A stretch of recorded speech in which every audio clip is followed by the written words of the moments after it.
নমস্কাৰ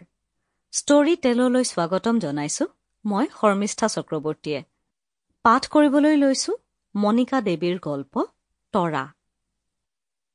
ঘটনাটো আবেলিয়েই ঘটিছিল তাই তেতিয়া চোতাল সাৰিবলৈ লৈছিল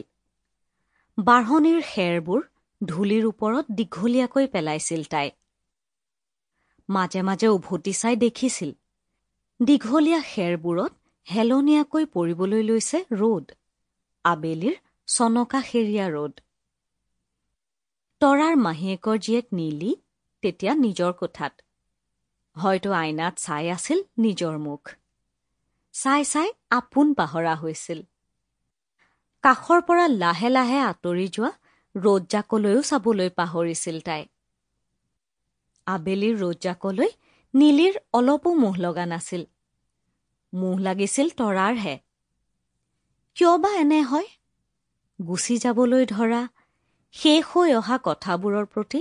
তৰাৰ ইমান মোহ জাগে বা কিয়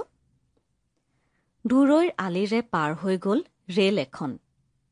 ধাতুৰ চিৰিত বহু পৰলৈ চকচকীয়াকৈ লাগি ধৰিলে ইয়াৰ ঝক ঝক শব্দ তৰা ঠাইতে তধা লাগিল কোনোবাই ধমকি এটা নমৰালৈ তাই তাতেই থাকিল থিয় দি এতিয়াও তৰাৰ সেই তধা লগা অৱস্থা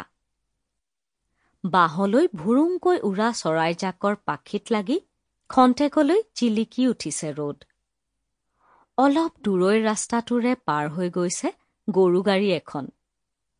গৰুৰ ডিঙিত টিলিঙাবোৰ বাজি উঠিল Sample complete. Ready to continue?